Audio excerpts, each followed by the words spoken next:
Okay, let's unpack this. We are plunging headfirst into, well, really an operational manual for self-improvement.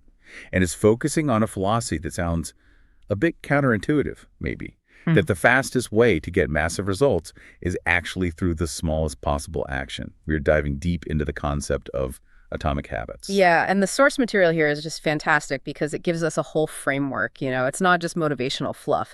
And that word atomic is absolutely key. The sources define it for us in like two really essential ways. First, atomic means an extremely small amount, the irreducible fundamental unit of some larger system. Right, like the smallest possible building block.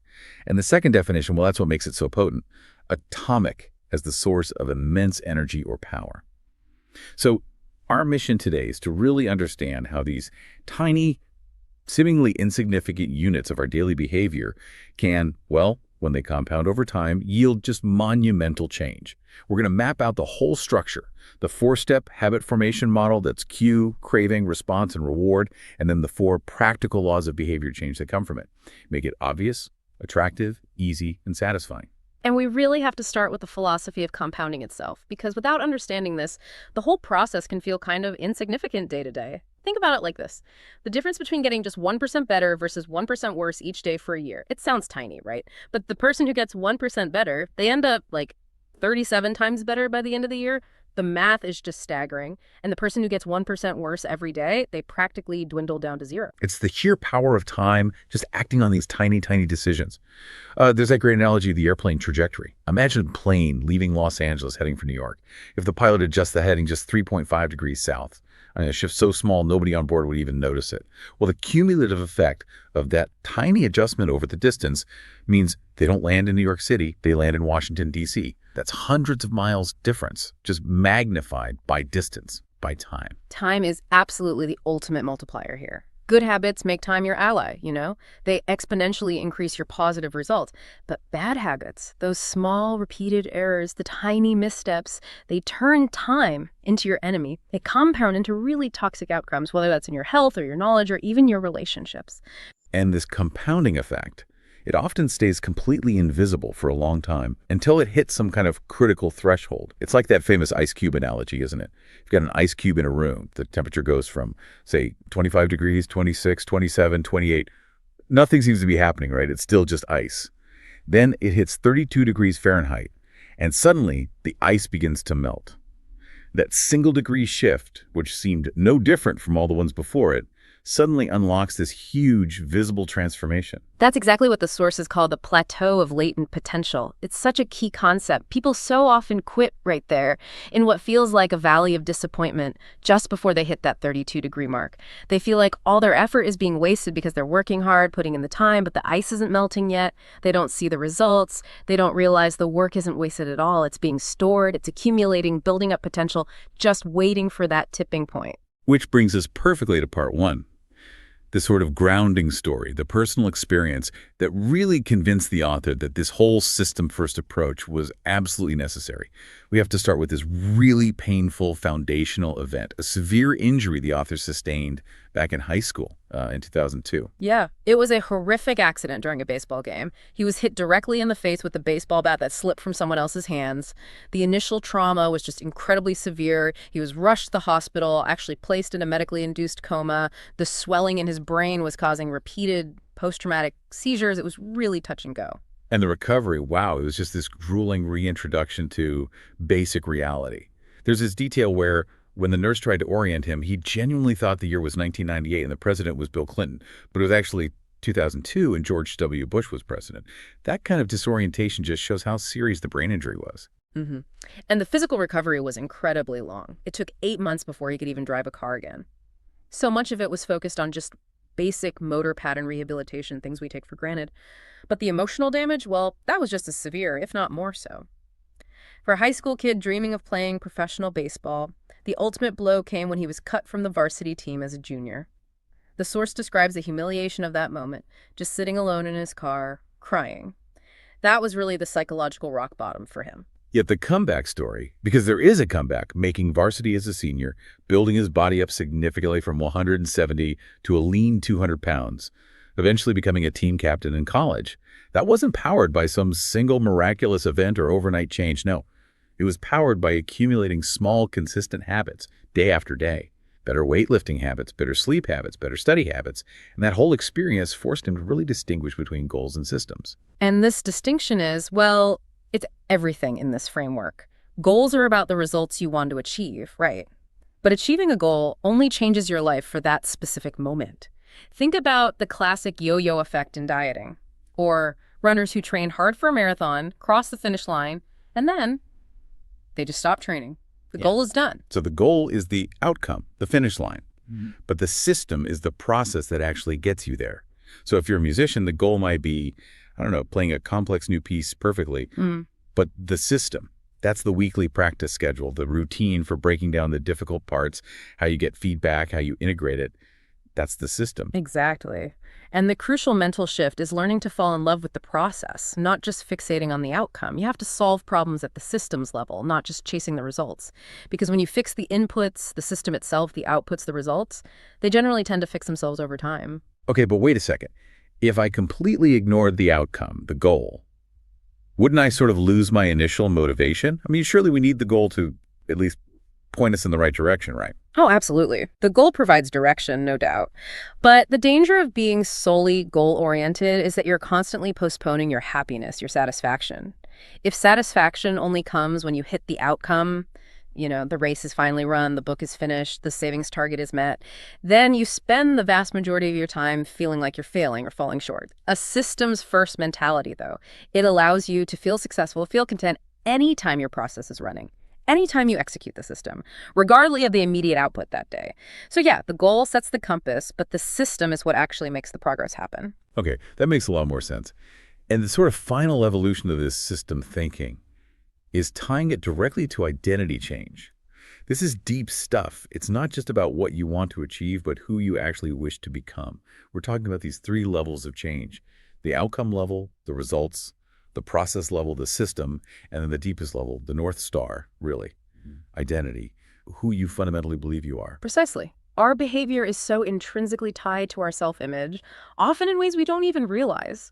We subconsciously resist doing things that conflict with our own internal narrative, those mental grooves we've worn over years. If you've told yourself forever, oh, I'm terrible at math, or I'm just not a morning person, those beliefs become really powerful points of resistance to change. And the real beauty of this habit framework is how it operates as a kind of micro-evolution of the self. I love this phrasing from the author. Every action you take is like a vote for the type of person you wish to become. Think about how practical that voting metaphor is.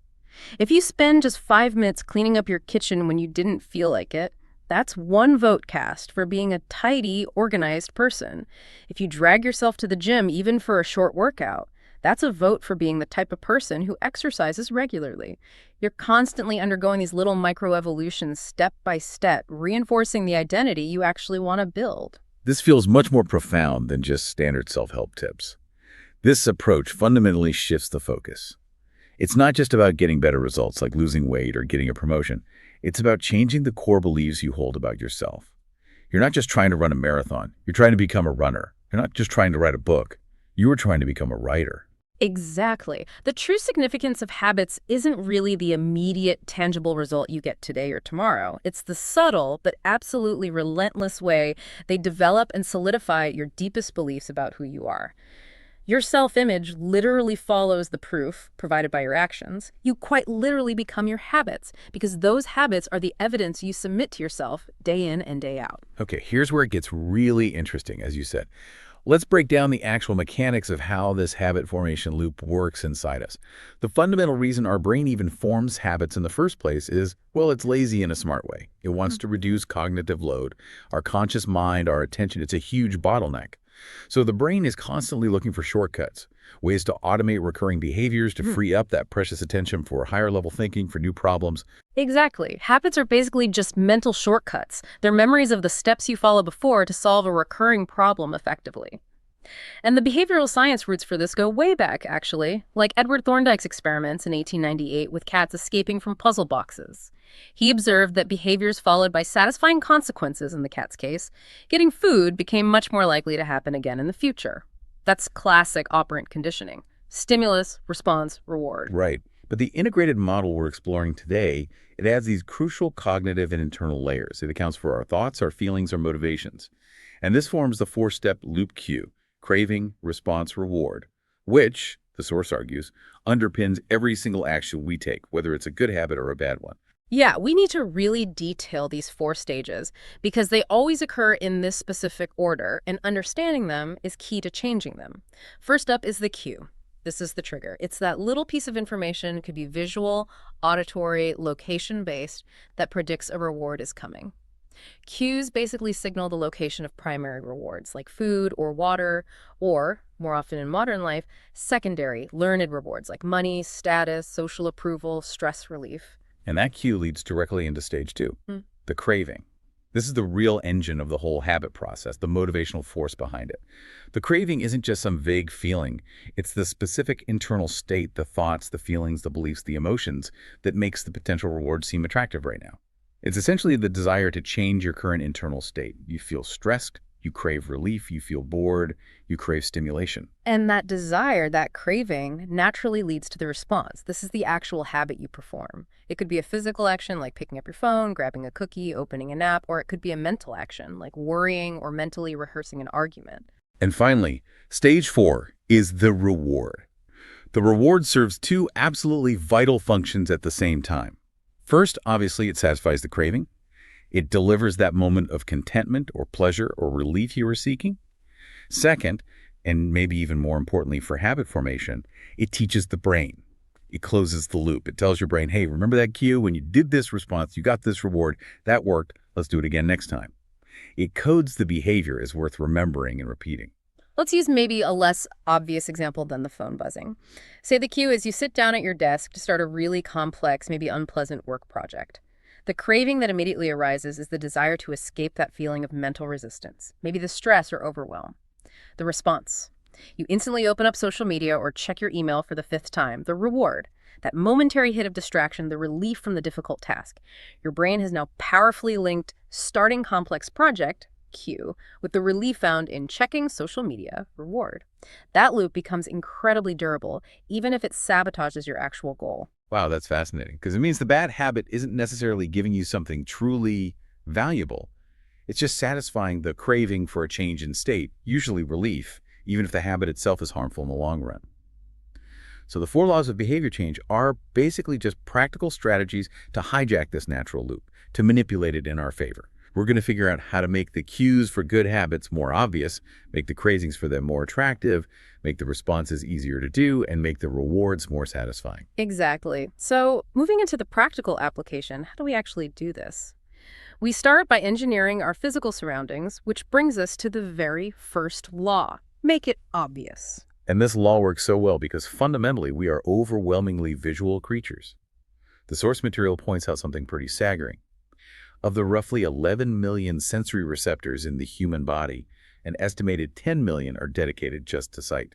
That means about half the brain's resources are busy processing visual input. It's no wonder that visual cues are the greatest catalyst for our behavior. Yeah, and we often dramatically underestimate how much our immediate environment dictates our choices. There's this famous equation from the psychologist Kurt Lewin: behavior is a function of the person in their environment. Or, buy a dollar is FPE. Okay, that sounds a little bit like complex algebra. Can you break down what that actually means for someone trying to, I don't know, start eating healthier? What does P and E practically translate to in that context? Sure. It basically means that if P, the person that's you, your intentions, your willpower, your personality, stays relatively constant, then changing E, your environment, like what food is visible on your counter, what's in your fridge, the layout of your kitchen, can dramatically change B, your behavior, what you actually eat. We often try so hard to change P through sheer motivation or willpower, but manipulating E, the environment, is often much easier and more sustainable for long-term behavioral change. Ah, okay. And the perfect illustration of manipulating E without touching P is that study by Dr. Anne Thorndike in the hospital cafeteria at Massachusetts General. She didn't lecture the staff about healthy eating, she didn't put up posters, she didn't talk to them at all, did she? She simply changed the choice architecture, the environment. That's right. They focused just on the placement of beverages. Originally, soda was really prominently featured in the main refrigerators right next to the cash registers. Super obvious, super easy. What they did was simply add bottled water to those same main refrigerators. And they also placed baskets filled with bottled water right next to the food stations throughout the cafeteria. Soda was still available elsewhere, but suddenly water was much more obvious and just as convenient, if not more so. And the result was pretty immediate and profound, wasn't it? Soda sales dropped by over 11%, and bottled water sales shot up by almost 26%. And this happened without anyone needing to exercise a single extra ounce of willpower or attend some boring lecture on nutrition. The environment itself did the heavy lifting. And it highlights how the context itself becomes the cue. Location matters immensely. Habits get deeply associated with the entire context of the place, the time of day, the objects around you, the people you're with. This is also why mixing contexts can be so detrimental to forming good habits. If you use your bed for sleeping, but also for watching TV, eating snacks, and working on your laptop, well, the cue bed becomes this confusing jumble of conflicting commands for your brain. And usually the easiest or most immediately pleasurable habit associated with that cue, like watching TV, wins out over the intended one: sleep. We can also use really simple design nudges to make good cues obvious. That Schiphol Airport urinal fly sticker example is kind of a brilliant, if slightly humorous, illustration of this. They just installed a small sticker that looked like a fly near the drain in the men's urinals. It gave men a clear, obvious visual target to aim for. And the result was this subtle behavioral shift that actually had a measurable financial impact. It improved AIM significantly, which led to an estimated 8% reduction in annual bathroom cleaning costs for the airport. It just shows how these tiny visual nudges can sometimes be way more effective than big signs shouting rules or instructions. Okay, now let's flip that. Let's look at the inversion of Law 1. Make it invisible. If making good cues obvious helps build good habits, then making bad cues invisible should help break bad habits. And this concept is proven pretty dramatically by that famous Vietnam War heroin study. Yeah, this is a powerful one. During the Vietnam War, heroin use among American service members became surprisingly widespread. Estimates suggested up to 20% of soldiers had tried it, and many were addicted. Naturally, there was huge public concern back home that these soldiers would return as addicts and fuel a massive drug crisis in the U.S. But the really shocking finding came from the researcher Lee Robbins, who meticulously tracked these veterans after they returned home. What she found was absolutely counter to everyone's expectations. When those soldiers came home, completely changing their environment, the location, the daily stressors, the social circle, essentially all the cues associated with drug use in Vietnam, only about 5% relapsed into heroin addiction within a year. 5%. Just pause and think about that number for a second. Typically, the relapse rate for heroin addiction after conventional rehab, where people often return to their old environments and triggers, is incredibly high, often close to 90%. But for the Vietnam vets, simply stepping out of that high-stress, high-cue environment of the war zone and returning to a completely different, normal environment seemed to almost eliminate the addiction practically overnight for the vast majority. That is a huge, huge insight, and really counterintuitive for many of us who think addiction is purely about willpower or moral failing. It tells us that our environment holds vastly more sway over our behavior than we typically like to admit. And the conclusion the source draws is pretty profound. People we consider highly disciplined or having strong self-control aren't necessarily better at mustering heroic willpower moment to moment. They are simply better at structuring their lives so that they need to exercise willpower less often. They remove the temptations. Exactly. Self-control is really a short-term emergency strategy. It's finite, it gets depleted. Environmental optimization, designing your surroundings, that's the sustainable long-term system. So if your problem is mindlessly watching too much TV, don't just rely on willpower. Put the remote control in a drawer in another room after each use. Add friction. Make the cue invisible. If you play too many video games, physically unplug the console and put it away in a closet after playing. Remove the cue, increase the effort needed to start, and the habit often just fades away. That sets us up perfectly for the third law, which feels like a natural extension. Make it easy. This is all about convenience, about reducing the friction involved in starting and performing a good habit. And this taps right into our fundamental human wiring, what scientists call the law of least effort. Our brains evolved to conserve energy whenever possible. It was a survival advantage. So we are naturally deeply motivated to do what is easy, what requires the least amount of effort or energy expenditure. So the goal here isn't just to be lazy, it's to be strategically lazy, right? It's about being smart with our energy distribution. Hmm. We want to make the things that have the biggest long-term payoffs as easy as possible to initiate in the short term. Think about that analogy, the source uses of the bent garden hose. Hmm. If you want more water to flow through the hose, you basically have two options. Option one, you can strain and struggle to increase your motivation, crank the water valve open harder, that's like relying purely on willpower. Option two, you can simply walk over and unkink the hose, remove the bend, reduce the friction. Making habits easy is about removing the kinks in the hose. And we reduce that friction primarily through environment optimization again, but this time focused on ease, not just visibility. This is why habit location is so critical. Choosing a gem that is literally on your direct commute route to or from work, rather than one that requires even a 10-minute detour. That significantly reduces the friction of just getting there, making it much more likely you'll actually go consistently. We see this principle applied on a massive scale in industry, too. Think about the Japanese lean production model, often called the Toyota production system. A huge part of its success came from relentlessly optimizing the factory environment for ease and efficiency. They redesigned workspaces meticulously so workers wouldn't waste even fractions of a second, twisting and turning or walking unnecessarily to retrieve tools or parts. This radical focus on making the right action the easiest action dramatically increased productivity and quality. And a hugely effective strategy within Make It Easy is leveraging what the source calls one-time choices and automation. These are single actions you take today that then automate good behavior and pay off repeatedly tomorrow and into the future, often without any further effort. Yeah, a great historical example mentioned is John Henry Patterson, who ran a general store back in the late 1800s. His store was struggling badly, largely due to employee staff. They were just robbing him blind. His one-time solution, he bought one of the very first cash registers invented by James Ritty. He called it the incorruptible cashier. That machine essentially automated ethical behavior because it made stealing impractical. It visibly recorded every single transaction. That one purchase, that single action, instantly reversed his store's losses and made it profitable. That's incredible leverage from a single decision. And we can apply this today, right? Automating your savings contributions, setting up automatic bill payments, even just unsubscribing from tempting email lists.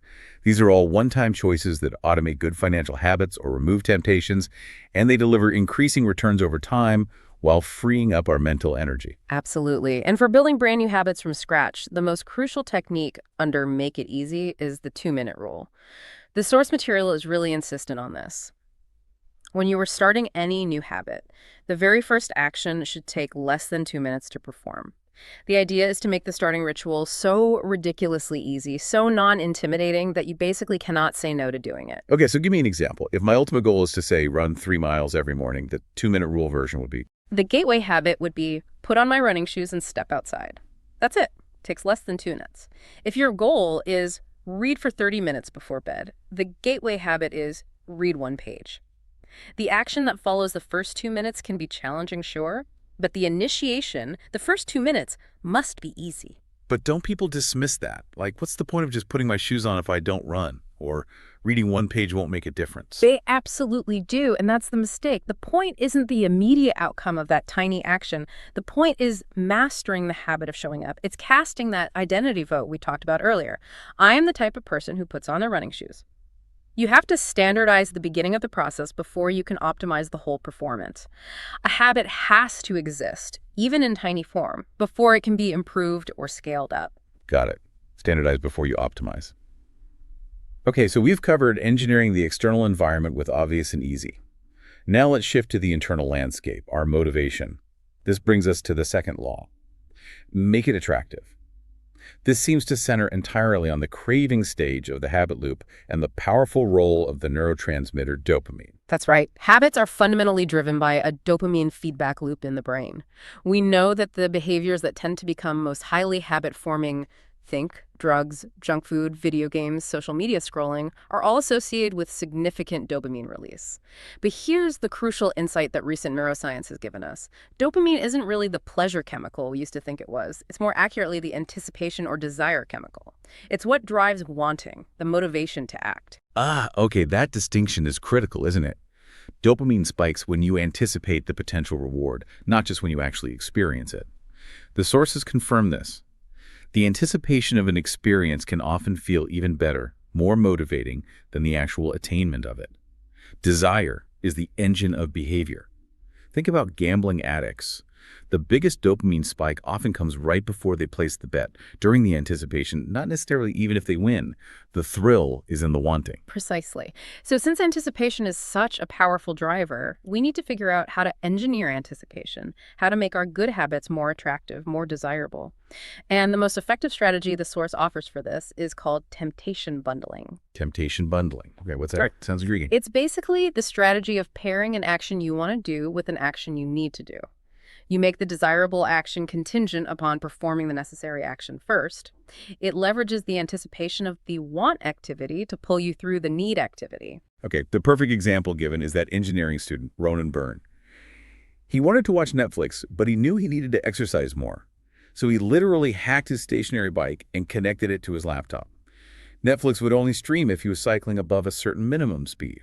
If he slowed down too much, the show would automatically pause. It's brilliant, isn't it? He made the activity he needed to do, cycling, the required entry fee for the activity he craved, watching Netflix. The formula is quite simple. 1, after I do current habit I already have, I will do habit I need to build. 2, after I do habit I need, I will immediately do habit I want. So for example, after I finish my work emails for the day, I will listen to my favorite podcast while walking. You will bundle the less attractive with the highly attractive. That makes perfect sense. But make it attractive isn't just about dopamine tricks, is it? It also involves our social nature. Oh, massively. We cannot ignore the profound impact of social norms and our innate desire for belonging and imitation.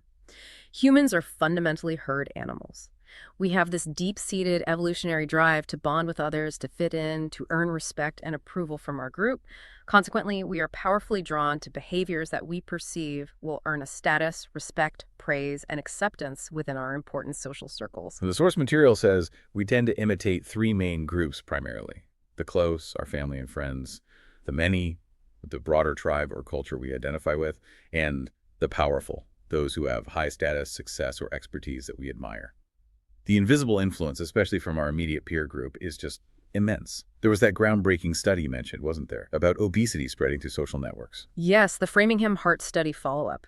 It found that a person's chances of becoming obese increased by something like 57% if they had a close friend who became obese during the study period. That's huge. It shows how powerfully our friends' norms and behaviors influence our own, often unconsciously. And the famous case of the Polgar sisters in chess really highlights the power of the many, the culture you're immersed in. Their father, Laszlo Polgar, had this strong belief that genius is made, not born. He deliberately rejected the idea of innate talent and decided to raise his daughters to be chess prodigies. He created this incredibly immersive environment. They were homeschooled, the house was filled with chess books and boards, chess was the main topic of conversation, and every tiny achievement in chess was celebrated within the family culture. What he effectively did was create an environment where intense chess obsession was the normal behavior. The difficult, often boring work of relentless practice became attractive, expected, even celebrated within their microculture. It made the identity of chess champion feel like the default path. And the results were extraordinary. All 3 daughters became top players, with Judith Polgar becoming the youngest grandmaster ever at age 15, breaking Bobby Fischer's long-standing record. The system, the culture they were embedded in, made the desired behaviors incredibly attractive and almost inevitable. Wow. So the practical takeaway for anyone listening is pretty clear then. If you want to adopt a new behavior, try to join a culture where that desired behavior is already the normal, accepted, even celebrated behavior. If you want to get fit but find traditional gyms intimidating, maybe find a niche fitness group. The example given is Steve Camm's Nerd Fitness community. It helps people who share specific interests like video games or sci-fi achieve health goals together. Finding a culture that resonates with your identity makes the change so much more appealing because it becomes what people like us do. Exactly. It leverages that powerful need to belong. Which brings us logically to the final piece of the habit loop puzzle, and the 4th law. Make it satisfying. This seems driven by a very simple, fundamental rule of behavior change. What gets rewarded gets repeated, what gets punished gets avoided. That's the core principle. But the big challenge we face in modern life is that we live predominantly in what the source calls a delayed return environment. Think about it. We have to work hard today for a paycheck that comes in 2 weeks. We exercise now for potential health benefits months or years down the line. We save money now for retirement that might be decades away. Our brains, however, didn't evolve for this. They are wired for an immediate return environment, honed over thousands of generations on the African savanna, where the focus had to be on immediate survival, finding food now, avoiding predators now. Our neurochemistry prefers quick payoffs. Okay, so there's this fundamental mismatch between our ancient brain wiring and our modern environment. Yeah. How do we bridge that psychological gap to stick with good habits that only pay off later? The key solution offered is to attach some form of immediate reward or satisfaction to the good habit, especially when you're first starting out. We need to feel some kind of success, some small win right now, immediately after performing the habit, to effectively close that habit loop in the brain. This immediate satisfaction is what keeps you motivated and consistent, while the bigger, delayed rewards are slowly accumulating in the background. Is there a real-world example of this working? Yes, a fantastic one detailed is the work Stephen Luby and his team did in Karachi, Pakistan. They were trying to increase hand-washing rates in neighborhoods with poor sanitation to reduce disease. They knew people generally understood the long-term health benefits of washing hands, but knowledge wasn't translating into consistent behavior. Consistency was the sticking point. So what did they do differently? Instead of just more education campaigns, Luby partnered with Procter & Gamble, focusing on the product experience itself. They introduced Safeguard soap, which had been specifically engineered to lather up really easily and have a pleasant, rich smell. That immediate sensory experience, the feeling of the rich lather, the nice scent provided a small, positive, immediate reward signal right there during the act of washing. And that immediate satisfaction made the process itself slightly more enjoyable, fostering the habit consistency that focusing only on the delayed health benefits had failed to achieve. The immediate sensory reward closed the loop effectively. That's fascinating. So the soap itself provided the immediate satisfaction. Yeah. But there's a crucial caveat here, isn't there? About alignment. Absolutely critical. The short-term immediate reward you choose must reinforce your desired identity, not conflict with it. So if your reward for sticking to your diet all day is eating a giant bowl of ice cream, you're essentially casting conflicting identity votes. I'm a healthy eater, but I reward myself with unhealthy food. It undermines the identity. But if your reward for going to the gym consistently is, say, investing in high-quality workout gear you feel good in, or scheduling a relaxing massage, those rewards align with and reinforce the identity of a healthy person who values taking care of their body. Alignment is key. Okay, makes sense. Now let's quickly look at the inversion of Law 4. Make it immediately unsatisfying. If immediate reward drives repetition, then immediate punishment or pain should drive avoidance. We need to make the consequences of our bad habits painful and, crucially, immediate. Pain is a pretty effective teacher, right? A failure that hurts right away tends to get fixed quickly. It really is. And the most direct way to manufacture immediate negative consequences for breaking a habit is by using a habit contract. This is essentially a formal agreement, could be written down or just verbally agreed upon, where you state your commitment to a specific habit and, importantly, you define a clear, immediate, and preferably painful consequence for failing to follow through. And usually this involves an accountability partner who helps enforce the contract. Right. The example given is the entrepreneur Brian Harris, who used this strategy quite intensely for weight loss and productivity goals. His contracts had escalating stakes. Initially, it might have been something like, if he missed logging his food intake for the day, he had to pay his personal trainer $200. That's immediate financial pain. But later, the punishment started leveraging social pain, too, which can be even more powerful for some people. Exactly. There was one contract where if he failed to complete his scheduled sprints, the penalty wasn't just financial. He had to wear an Alabama Crimson Tide hat, the arch rival of his beloved Auburn Tigers football team, for the rest of the entire business quarter. For someone deeply invested in that rivalry, the social embarrassment and the pain of supporting the enemy, even symbolically, made the cost of skipping sprints immediately and acutely painful. It ensured adherence far better than just thinking about long-term health benefits. Wow, that is accountability with some serious teeth. For anyone who gets college sports rivalries, yeah, that hat penalty might genuinely feel worse than a $200 fine. And even just the act of having an accountability partner, simply knowing someone else is watching and expecting you to follow through, adds an immediate social cost to failure. The pain of letting someone down or looking bad. Definitely. Okay, so we have the 4 laws to build good habits and break bad ones. But how do we sustain momentum over the long haul, beyond the initial burst of motivation? This brings us to the challenge of staying engaged. The key principle here is the Goldilocks rule. The Goldilocks rule, like the porridge, not too hot, not too cold. Exactly. It argues that the key to maintaining motivation long-term is to consistently work on tasks that are of just manageable difficulty. You want tasks that fall within the Goldilocks zone. Okay, so what does that zone feel like? It's that sweet spot where the task is challenging enough to hold your interest and feel engaging, so you avoid boredom, but not so difficult that you feel overwhelmed or constantly fail, so you avoid frustration and giving up. Research suggests this optimal zone is often around 4% beyond your current ability level. Just enough stretch to keep it interesting and ensure you feel a sense of progress. And we see this need to stay engaged through gradually increasing difficulty in many fields, especially creative ones. The example of the comedian Steve Martin's long journey to success illustrates this, doesn't it?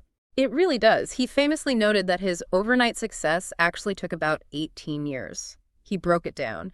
Roughly 10 years spent just learning the basics of comedy, then 4 years refining his unique act and material, and only then came about 4 years of wild mainstream success. He managed to stay engaged through those long 14 years of learning and refining because he was constantly pushing himself, finding challenges that kept him operating right at the edge of his current capabilities, always reaching for that slightly harder joke or routine. So the real enemy in the long-term quest for mastery isn't really failure, it's boredom. That's a powerful idea. Mastery requires finding a way to fall in love with the process, even when it becomes repetitive or, frankly, boring. Because those boring, consistent reps are what ultimately compound to expertise. Successful people, the source argues, feel the same lack of motivation sometimes as everyone else. They just show up anyway. They put in the work even when the initial excitement inevitably fades. And an excellent tool for maintaining motivation, especially when boredom starts to creep in, is diligent tracking and review. Because perhaps the most effective form of human motivation is the feeling of making progress, seeing that you're moving forward, tracking your habits, whether it's marking an X on a calendar, using a habit tracking app, or something simple like the paperclip strategy mentioned. Oh yeah, explain the paperclip strategy quickly. It's super simple. You start with 2 jars on your desk. One is full of, say, 100 paper clips. The other is empty. Every time you complete one unit of your desired habit, maybe make 1 sales call, write 1 page, do 25 push-ups, you move 1 paper clip from the full jar to the empty jar. It provides an immediate, visual, satisfying signal of progress. It makes your effort tangible right away, like Benjamin Franklin tracking his progress on his 13 virtues in his little book. Visualization works. And a more sophisticated example of tracking was Pat Riley's Career Best Effort, CBE program, when he coached the Los Angeles Lakers basketball team. That sounded intense. It was. They didn't just track the obvious stats like points and rebounds. They tracked specific metrics related to effort and teamwork, including things they called unsung hero deeds. Stuff like diving for loose balls, helping a teammate, things that contribute to winning but don't always show up in the main box score. They calculated an average performance number, a CBE index, for each player based on their potential. And the challenge wasn't so huge jump, right? No, that's the key. Players were challenged simply to improve their personal CDE score by just 1% over the course of a season or compared to their previous best.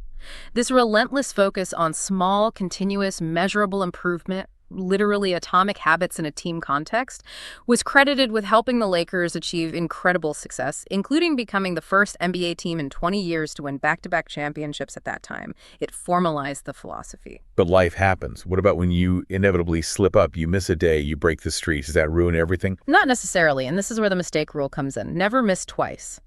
Missing your habit once is an accident. Life gets in the way, things happen, it's okay. But the real danger is letting one missed day turn into 2, then 3.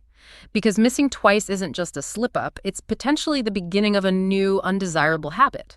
The habit of not doing the thing. So the key isn't perfection, it's bouncing back quickly. The breaking of the habit streak doesn't matter nearly as much as how fast you get back on track. Reclaim the habit immediately the next day, or even the next opportunity. Okay, that's really practical advice. Never miss twice.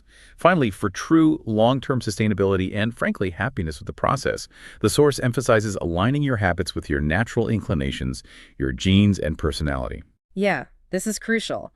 Genes don't determine your destiny, but they do influence your predispositions. They don't eliminate the need for hard work, but they can clarify where your hard work is likely to yield the best results. Certain behaviors will simply feel easier and more natural for you based on your innate temperament and talents. Leaning into those can make habit formation much less of a struggle. So it's about winning by being different, not just by being better at what everyone else is doing. Exactly. Instead of trying to beat incredibly talented people at a game that might not suit your strengths, look for ways to combine your unique skills and interests to create a new game, a niche where you have a natural advantage and the competition is lower. The author gives his own example of designing his college major, biomechanics, which combined his interest in physics, chemistry, biology, and anatomy. He recognized he probably wasn't going to be the world's best pure physicist, but he could potentially be excellent in this interdisciplinary niche that perfectly suited his combined strengths. Find your unique intersection. I love that analogy used. Boiling water softens a potato but hardens an egg. The environment, boiling water, is the same, but the outcome depends entirely on what you are fundamentally, a potato or an egg. You might not get to choose whether you start as a potato or an egg, but you can choose, or at least influence, the environment or the game you decide to play.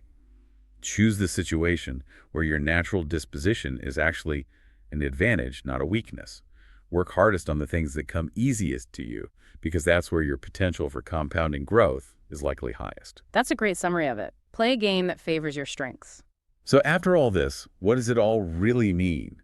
What's the ultimate takeaway from this deep dive? I think the core message woven through all these sources, all these laws and stories, is really a powerful mandate for patience, for process, and for self-compassion. It boils down to focus on the system, not just the goal. Fall in love with the process of showing up. Embrace this idea of continuous microevolution of yourself, day by day, habit by habit. Success isn't usually about overnight transformations. It's simply the natural product of consistent daily habits, refined and compounded patiently over long stretches of time. And maybe one final provocative thought to leave everyone with, something that emerges from this discussion. It's this interesting tension between desire and happiness. Right. We often hear that true happiness, or contentment at least, is described as the absence of desire, that state you enter when you're perfectly okay with your current situation and you no longer feel a restless urge to change your state. But wait a minute. Everything we've just talked about for improvement, for building habits, seems to rely heavily on desire, doesn't it? Craving initiates the loop. Desire is what gets you started, and satisfaction, pleasure, is what keeps you going. You absolutely need that desire for improvement to happen. Exactly. And that's the paradox, the balancing act.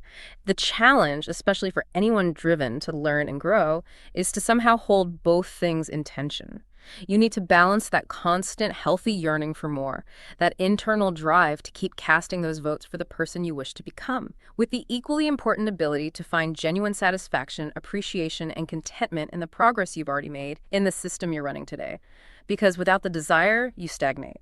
But without the satisfaction, without appreciating the journey, you'll likely burn out and quit.